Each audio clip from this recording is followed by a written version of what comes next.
नमस्कार।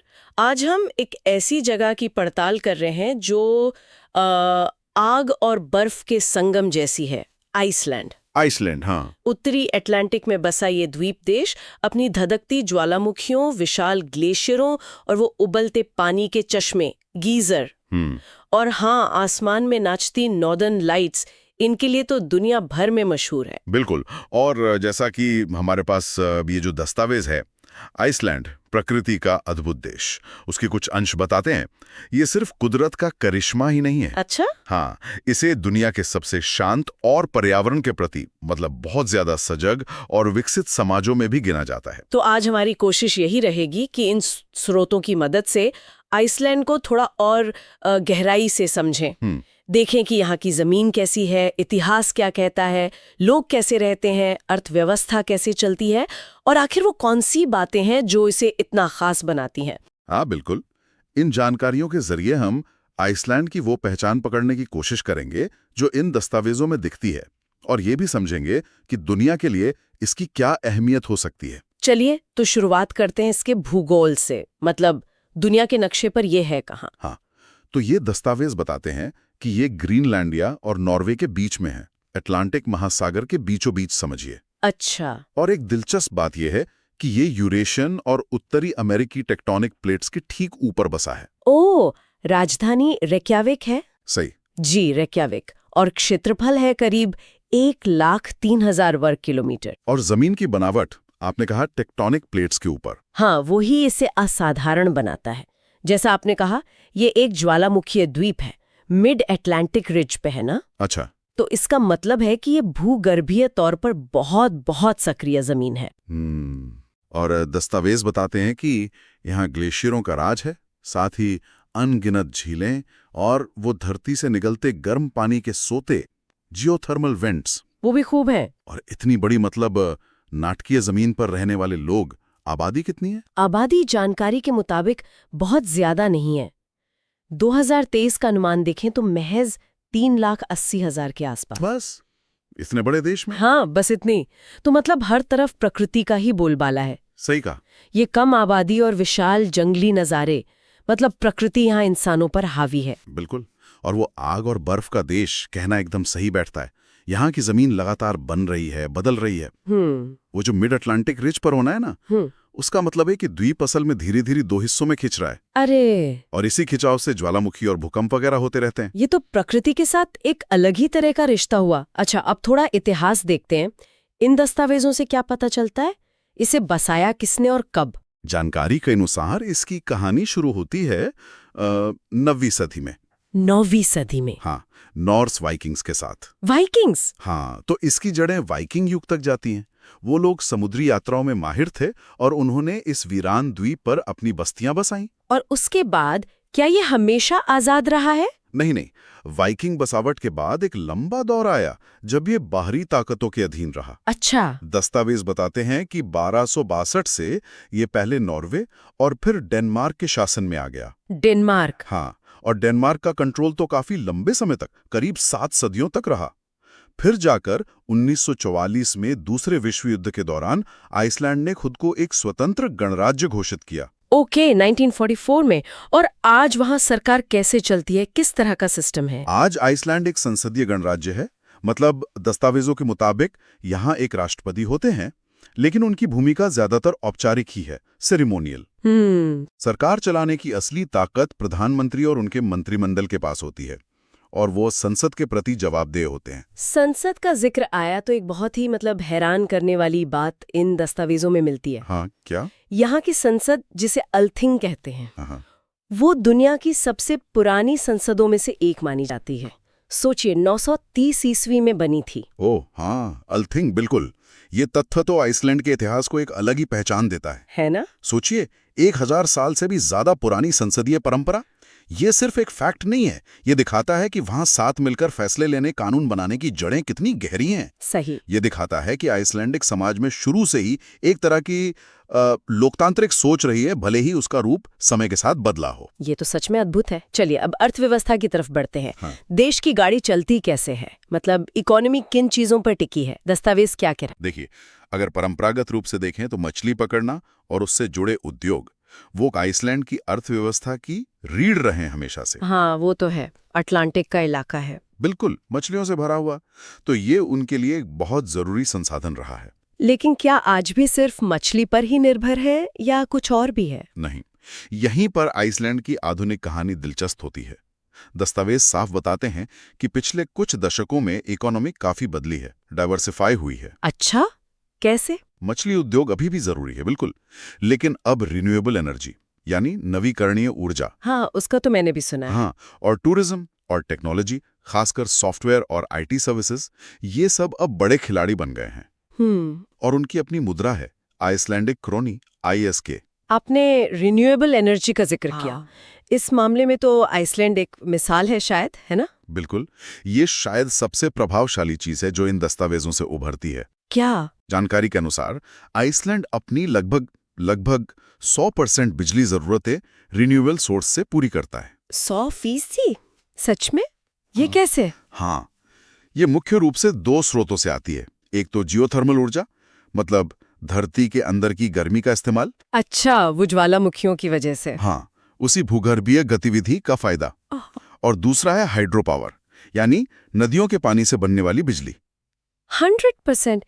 ये तो अविश्वसनीय लगता है। इसका मतलब क्या है आइसलैंड के लिए? इसके कई गहरे मतलब हैं। पहला तो साफ है, पर्यावरण का फायदा। हाँ, लगभग 0 कार्बन उत्सर्जन वाली बिजली। हाँ, वो तो है। दूसरा, ये आइसलैंड को ऊर्जा के मामले में पूरी तरह आत्मनिर्भर बनाता है। सोचिए आज की दुनिया में ये कितनी बड़ी रणनीतिक बढ़त है। सही बात है। और तीसरा, ये उनकी इकोनॉमी का भी हिस्सा बन गया है। वो अपनी जियोथर्मल टेक्नोलॉजी और जानकारी दुनिया को बेचते भी हैं, एक्सपोर्ट करते हैं। ये दिखाता है कि कैसे उन्होंने अपनी एक भौगोलिक चुनौती यानी ज्वालामुखीय गतिविधि को एक अवसर में बदल दिया। और आर्थिक तस्वीर को पूरा करें तो दस्तावेज ये भी बताते हैं कि आइसलैंड दुनिया के सबसे कम भ्रष्ट देशों में से है। हाँ, ये भी एक अहम पॉइंट है। और साथ ही यहाँ शिक्षा, स्वास्थ्य सेवाएं और आम जीवन स्तर बहुत ऊंचा है। ये सब मिलकर तो एक बहुत ही अच्छी तस्वीर बनाते हैं। निश्चित तौर पे। और लगता है ये सब चीजें जुड़ी हुई हैं। कम भ्रष्टाचार, अच्छी पब्लिक सर्विसेज, शिक्षा पर जोर, सामाजिक सुरक्षा का मजबूत सिस्टम, ये सब मिलकर न सिर्फ जीवन स्तर को बेहतर बनाते हैं, बल्कि शायद समाज में भरोसा और स्थिरता भी बढ़ाते हैं। अब उस पहलू पर आते हैं जो शायद बहुत से लोगों को आइसलैंड की तरफ खींचता है, घूमना फिरना यानी पर्यटन। हाँ, टूरिज्म। अगर कोई वहां घूमने जाए तो क्या खास है देखने को? दस्तावेजों में गोल्डन सर्कल का जिक्र बार बार आता है। ये क्या है? हाँ, गोल्डन सर्कल आइसलैंड का सबसे मशहूर टूरिस्ट रूट है और इसकी वजह भी है। इसमें 3 मुख्य आकर्षण हैं जो आइसलैंड की प्रकृति और इतिहास का एक शानदार मिक्सचर दिखाते हैं। अच्छा, कौन कौन से? पहला है थिंगवेलिर नेशनल पार्क। थिंगवेलिर ये सिर्फ खूबसूरती नहीं बल्कि ऐतिहासिक और भूगर्भीय रूप से भी बहुत महत्वपूर्ण है। ऐतिहासिक रूप से? क्या ये वही जगह है जहां वो पुरानी संसद अल्थिंग बैठती थी? बिल्कुल, इसी मैदान में सदियों तक अल्थिंग की बैठकें होती थी, कानून बनते थे, फैसले होते थे। और भूगर्भीय रूप से? भूगर्भीय रूप से यहीं पर आप वो यूरेशियन और उत्तरी अमेरिकी टेक्टोनिक प्लेट्स को धरती की सतह पर अलग होते हुए देख सकते हैं, एकदम साफ। अरे वाह, ये तो देखना ही होगा। और गोल्डन सर्कल के दूसरे 2 पड़ाव? दूसरा है गीजर जियोथर्मल क्षेत्र। यहाँ का सबसे फेमस गीजर है स्ट्रक्कुर, जो हर कुछ मिनटों में खौलते पानी और भाप का ऊंचा फव्वारा आसमान में फेंकता है। गीजर? हाँ, और मजे की बात यह है कि गीजर शब्द जो अब दुनिया भर में ऐसे गर्म पानी के फव्वारों के लिए इस्तेमाल होता है, वो इसी इलाके के एक पुराने अब शांत हो चुके गीजर गाइसर के नाम से निकला है। अच्छा, ये तो मुझे नहीं पता था। और तीसरा? तीसरा है गॉल्फोस वाटरफॉल। गॉल्फोस मतलब गोल्डन फॉल्स। ये एक विशाल और बहुत ही शक्तिशाली झरना है। 2 स्तरों में गहरी घाटी में गिरता है। हाँ। और जब धूप होती है ना, तो इसके पानी की फुहारों पर इंद्रधनुष बनते हैं, जो नज़ारा वाकई सुनहरा बना देते हैं। वाह! गोल्डन सर्कल के अलावा ब्लू लैगून का भी बहुत जिक्र मिलता है। ये क्या चीज़ है? ब्लू लगून एक और बहुत फेमस जगह है, लेकिन ये पूरी तरह प्राकृतिक नहीं है, ये मानव निर्मित है। ये एक जियोथर्मल स्पा है। स्पा? हाँ, जिसका पानी पास के पावर प्लांट से आता है। ये पानी सिलिका और दूसरे खनिजों से भरपूर होता है और इसका रंग एकदम दूधिया नीला होता है। लोग यहाँ गर्म पानी में नहाने और आराम करने आते हैं। सुकून वाला लगता है। हाँ, और कहते हैं कि ये त्वचा के लिए भी अच्छा है। ये भी जियोथर्मल ऊर्जा के एक और इस्तेमाल का उदाहरण है। सुनने में तो बड़ा अच्छा लग रहा है। राजधानी रेकियाविक के बारे में दस्तावेज क्या बताते हैं? रेकियाविक, इसकी खासियत यह है कि ये दुनिया की सबसे उत्तरी राजधानी है। सबसे उत्तर में? हाँ, दस्तावेज इसे एक छोटे लेकिन बड़े जीवंत और रंगीन शहर के रूप में दिखाते हैं, जहाँ आर्ट, म्यूजिक, डिजाइन का अच्छा माहौल है, अच्छे म्यूजियम है, कैफे हैं और एक दिलचस्प नाइट लाइफ भी है। और प्रकृति प्रेमियों के लिए नॉर्दर्न लाइट्स के अलावा और क्या है? नॉर्दर्न लाइट्स यानी अरोरा बोरेलिस, वो तो सर्दियों का खास अनुभव है ही, अद्भुत। लेकिन उसके अलावा भी बहुत कुछ है। जैसे आप विशाल ग्लेशियरों पर चढ़ाई कर सकते हैं, ज्वालामुखियों के आसपास के इलाकों में ट्रैकिंग कर सकते हैं, वो काले रेत वाले समुद्र तट हैं, वहां घूम सकते हैं, और झरने, अनगिनत खूबसूरत झरने हैं। व्हेल वॉचिंग भी काफी लोकप्रिय है। सच में प्रकृति यहाँ अपने सबसे भव्य और कह सकते हैं नाटकीय रूप में मौजूद है। लगता है घूमने फिरने के लिए तो यहाँ विकल्पों की कोई कमी नहीं है। अच्छा, अब थोड़ा यहाँ के लोगों, उनकी संस्कृति और समाज पर बात करते हैं। दस्तावेज कहते हैं कि साहित्य का यहाँ बड़ा महत्व है, खासकर वो पुरानी सागा परंपरा का। ये सागा क्या है? सागा ये मध्ययुगीन आइसलैंडिक गद्य कथाएं हैं, कहानियां। अच्छा। ये असल में आइसलैंड के शुरुआती दौर, वाइकिंग युग और उस समय के हीरो, परिवार, उनके संघर्ष, इन सब की कहानियां हैं। ये सिर्फ मनोरंजन नहीं है, बल्कि आइसलैंड की भाषा, इतिहास और उनकी सांस्कृतिक पहचान का एक बहुत अहम हिस्सा है। दस्तावेज इशारा करते हैं कि पढ़ने लिखने की परंपरा यहाँ बहुत पुरानी और गहरी है। और आज के जमाने में संस्कृति कैसी है? दस्तावेज बताते हैं कि संगीत और कला में भी लोगों की गहरी रुचि है। आइसलैंड ने अपनी छोटी आबादी के बावजूद कई ऐसे संगीतकार और कलाकार दिए हैं जिन्हें दुनिया जानती है। हाँ, कुछ नाम तो मैंने भी सुने हैं। देखो, तो वहाँ एक क्रिएटिव माहौल महसूस होता है। समाज के बारे में क्या खास बातें सामने आती हैं इन स्रोतों से? कई बातें हैं जो आइसलैंडिक समाज को अलग बनाती हैं। पहली, पर्यावरण के प्रति गहरी जागरूकता और सम्मान। शायद प्रकृति के इतने करीब रहने का यह नतीजा है। हो सकता है। दूसरी, लैंगिक समानता का बहुत ऊंचा स्तर।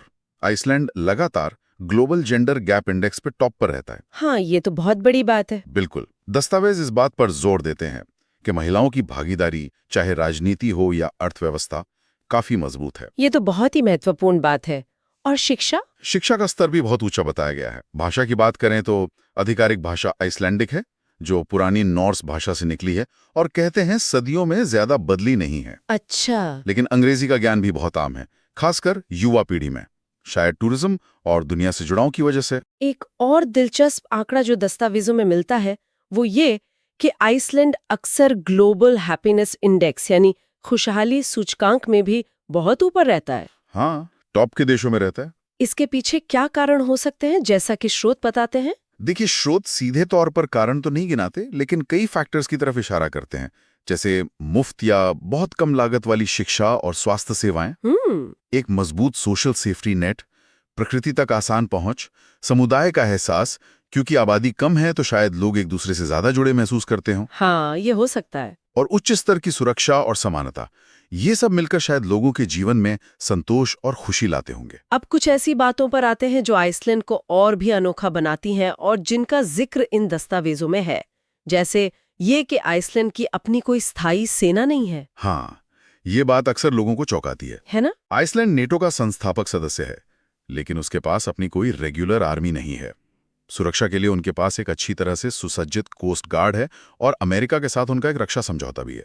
तो फिर सेना क्यों नहीं? दस्तावेज इसे उनकी शांतिप्रिय पहचान और शायद कम बाहरी खतरों के नजरिए से जोड़ते हैं। और इसी से जुड़ी एक और बात, यहाँ अपराध दर बहुत कम है। हाँ, आइसलैंड को दुनिया के सबसे सुरक्षित देशों में से एक माना जाता है। इसके पीछे क्या वजह हो सकती है? दस्तावेज इसके पीछे कम आबादी, सामाजिक एकजुटता, उच्च जीवन स्तर और पुलिस बल पर भरोसा जैसे संभावित कारण बताते हैं। यहाँ तक कि पुलिस अधिकारी भी आमतौर पर हथियार नहीं रखते। सच में? हाँ। ये तो बड़ी बात है। हाँ। लेकिन एक पहलू है जिसे नजरअंदाज नहीं किया जा सकता और दस्तावेज भी इसकी याद दिलाते हैं, वो भूगर्भीय सक्रियता। भूकंप और ज्वालामुखी विस्फोट, बिल्कुल। ये आइसलैंड की सच्चाई का एक अहम हिस्सा है। आग और बर्फ का देश होने का मतलब है कि जमीन कभी भी अंगड़ाई ले सकती है। आइसलैंड के लोग इसके साथ जीना सीख गए। दस्तावेज बताते हैं कि उनके पास ज्वालामुखी विस्फोटों और भूकंपों की निगरानी करने और उनसे निपटने के लिए बहुत एडवांस सिस्टम्स हैं। अच्छा। हाल के सालों में भी कई ज्वालामुखी कटे हैं वहां। और ये दिखाता है कि प्रकृति की ताकत यहाँ हमेशा मौजूद रहती है। ये एक तरह से उनके लचीलेपन का भी प्रतीक है। तो इस सारी बातचीत को अगर समेटें तो आइसलैंड की एक बहुत ही कई परतों वाली तस्वीर उभरती है। हाँ, बिल्कुल।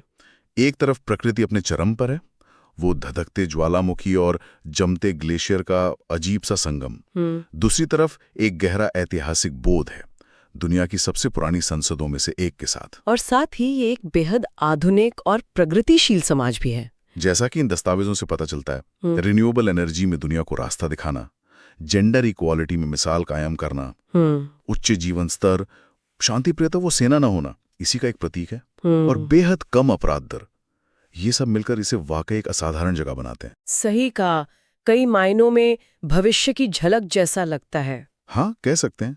दस्तावेज ये भी साफ करते हैं कि आइसलैंड लगभग 100% रिन्यूएबल एनर्जी पे चलता है जी। और उसकी कोई स्थायी सेना नहीं है। ये दो बातें अपने आप में बहुत कुछ कहती हैं ना? बिल्कुल। और यहीं पर हमारे लिए एक सोचने वाली बात छोड़ जाते हैं ये स्रोत। क्या? कि क्या आइसलैंड का ये मॉडल, जहां प्रकृति के साथ संतुलन, स्थिरता और शांति को इतनी अहमियत दी जाती है, क्या ये दुनिया के दूसरे बड़े और ज्यादा जटिल देशों के लिए क्या उनसे कोई प्रेरणा या सीख मिल सकती है? ये सोचने वाली बात है। जाहिर है, हर देश के हालात अलग होते हैं, चुनौतियां अलग, संसाधन अलग। लेकिन आइसलैंड ने जो रास्ता चुना है, क्या उसमें बाकी दुनिया के लिए कोई सबक छिपे हो सकते हैं? इस पर विचार करना दिलचस्प होगा।